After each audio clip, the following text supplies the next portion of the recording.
G'day, Rodger here on the Horseshoe Bridge, reviewing that Last Jedi, Star Wars Episode 8. Gotta love that salt guy. Salt. Sure it's not snow, buddy? Do you want to check again?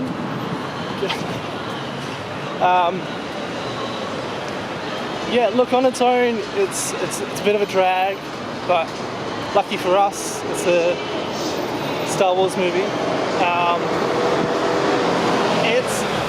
I found it a little dark and a little quiet, so tip,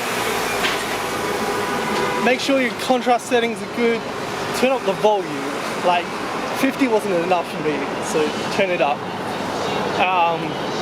We got the scroll, the transitions, the lightsabers, space battles, Millennium Falcon. Must have missed that 1138 again. Don't know if they left it in there. There's a bit of a struggle here again with the liberty. So it's the, oh yeah, you can have freedom and you can do whatever you want so long as you follow the chain of command. So pose like, oh, listen to this, now we'll do this, we'll kill them if we shoot them, and no one's telling him anything. They're keeping him in the dark, which is that's the dark side. You're like, oh, bad. There was a few dumb decisions in there, like that's a good thing, there's only a little of them. There's a couple of times where I'm like, oh shit, don't do this, come on, and they didn't. I'm like, well, just surely you can, and they did. Yeah, so it's great stuff.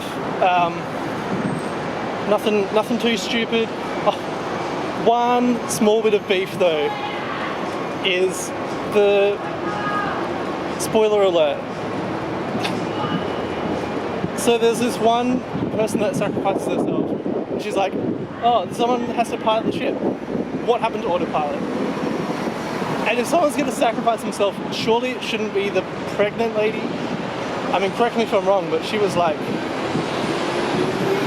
with a child, right? Like, don't sacrifice 1.5 people. Just one is, or an astro droid. Good stuff. I'm scraping it at number 2.